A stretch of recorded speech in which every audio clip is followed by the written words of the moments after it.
I am Valerie Flores, taking Medical Office Assistant Certificate from Bow Valley College, and I will be performing the process of steps in donning, sanitation, doffing, disinfection, and wrapping. First, perform hand washing procedure in the hygiene station.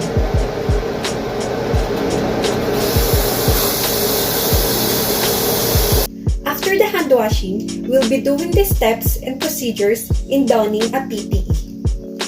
PPE, or personal protective equipment, are special coverings designed to protect healthcare personnel from exposure or contact with infectious agents. First, identify and gather proper PPE to don, including an appropriately fitted isolation gown, a face mask, a face shield or goggles, and a pair of disposable patient examination gloves.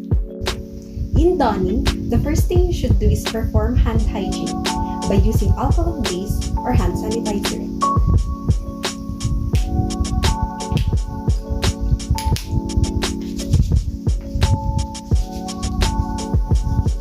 Next is, put on your isolation gown and tie all the ties. The gowns. They are used to protect the wearer from the spread of the disease, causing microorganisms. If the wearer comes in contact with potentially infectious liquid or solid material, they may also be used to help prevent the wearer from transferring microorganisms that could harm patients. It is also used to protect the wearer from splashing and soiling of blood, bloody fluids, and other potentially infectious materials. Next is, put on the face mask. Make sure to touch only the loops of the face mask. Extend the face mask under the chin to cover the nose and the mouth. Mask. It is used to cover the nose and mouth to protect the respiratory mucosa from coming in contact with droplets and spatter. The next is, wear the goggles. Pretend this is the goggles. The goggles, it is used to shield the eyes from spatter and debris that may be created by the use of the certain of instrument, as well as protection from sharps or foreign objects. Lastly, put on your gloves. Gloves are worn to protect the hands of a healthcare provider from contamination. Gloves protect workers from exposure to blood-borne viruses, especially where there is a risk of injury such as puncture wound with contaminated sharps, abrasions, or cuts. Pull the gloves down so that the isolation gown will cover.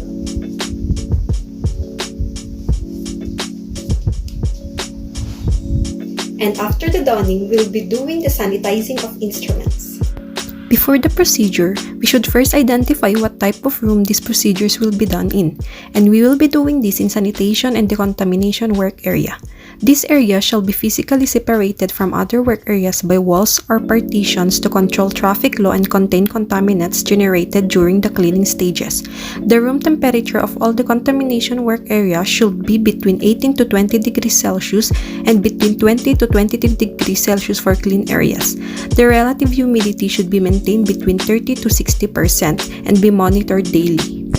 Collect equipment in the area used for separate work areas used in receiving contaminated sink, cold water, hot running water, soap, brushes, gloves, paper towel, and a drying rack. Separate work areas are used in order to prevent contamination of clean equipment. Before doing the sanitizing procedure, make sure that you all wear the proper personal protective equipment or PPE. We should also wear utility gloves to protect against potentially infectious matter or sharp instruments.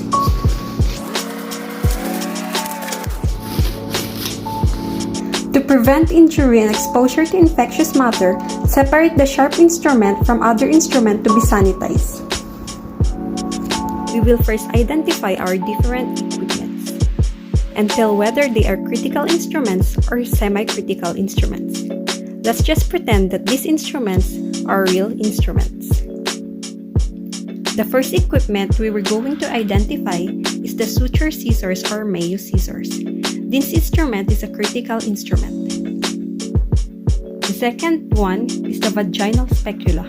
This instrument is a semi-critical instrument. The third instrument is a scalpel, and this is a critical instrument. The fourth instrument is the Hartmann mosquito forceps, and also this is a critical instrument. The last one is the Russian forceps, and also this is a critical instrument. Rinse instruments under cold running water. Cold water removes organic material such as blood or pus. Hot water tends to make it stick to the instrument. This is a Hartmann mosquito forceps.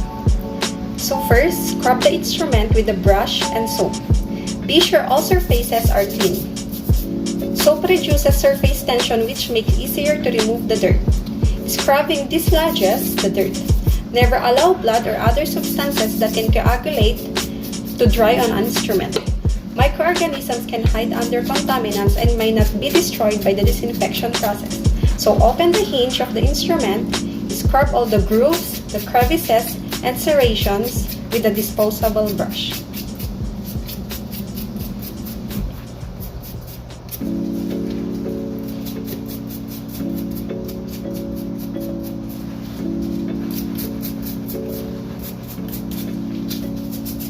Make sure also to brush the ring handler of the instrument.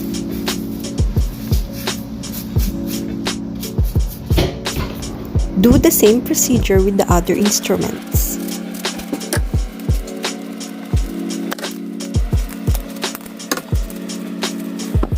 After scrubbing and brushing all the instrument, rinse well with hot water to remove all soap and contaminant residue.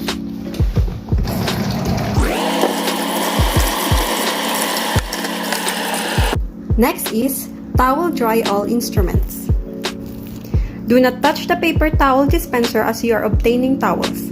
Touching the dispenser with the soiled utility gloves will contaminate the dispenser. So let's pretend that this is a automatic towel dispenser.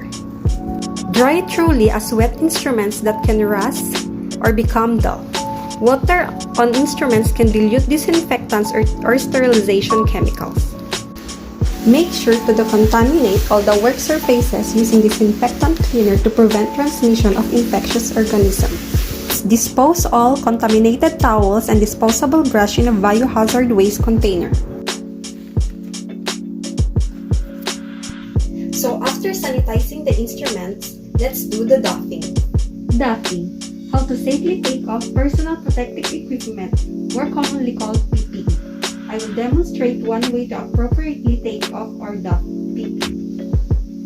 In doffing, the first thing you need to do is remove your gloves. Pinch the outside of the glove near the wrist. Peel downwards, pulling the glove inside out.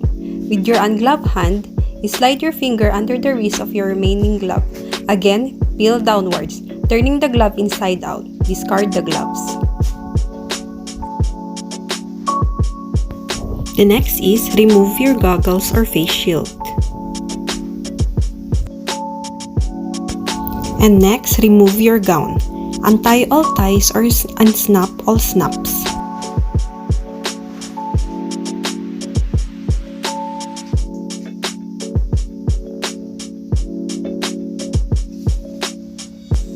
Carefully pull or roll the gown down and away from the body.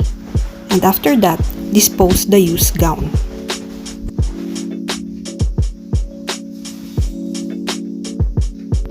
The last thing you should need to remove is the face mask. The front of the mask is contaminated. Do not touch and discard the face mask. After the doffing, always perform the hand washing.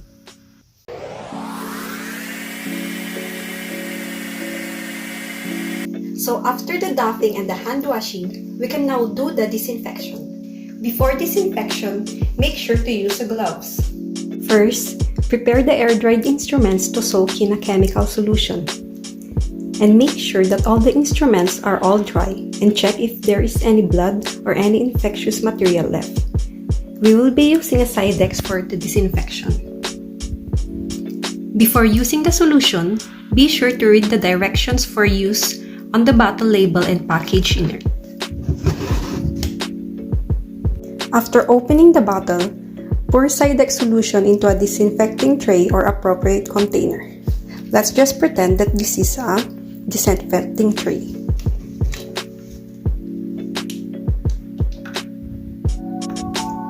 It is important to record the date of the solution was poured from the original container and the date reuse life ends not exceed 14 days. Immerse clean, dry instrument completely in the Sidex. Ensure all instruments are completely submerged in the Sidex solution.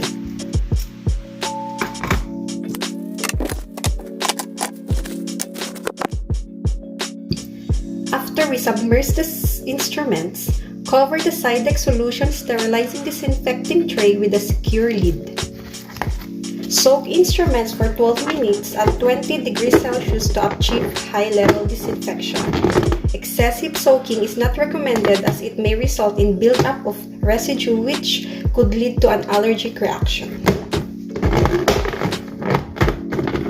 Make sure to cover the tray and label and put a date to it. So according to Sidex, soak instruments for 12 minutes at 20 degrees Celsius to achieve high level of disinfection.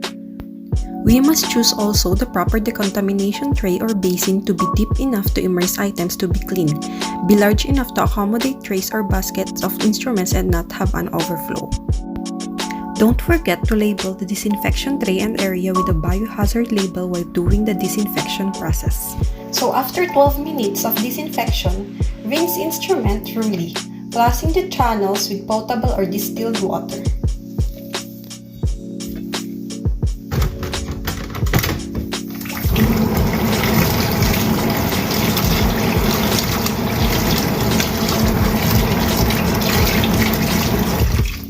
Be sure to repeat this procedure twice for a total of 3 rinses. Each rinse should be a minimum of 1 minute in duration and a large volume of fresh water.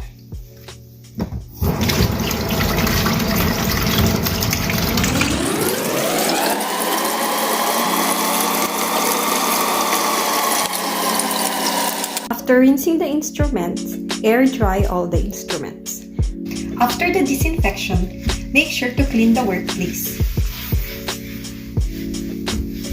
And make sure to throw the used paper towels and gloves in the biohazard waste. After the disinfection and cleaning your workplace, make sure to do the hand washing.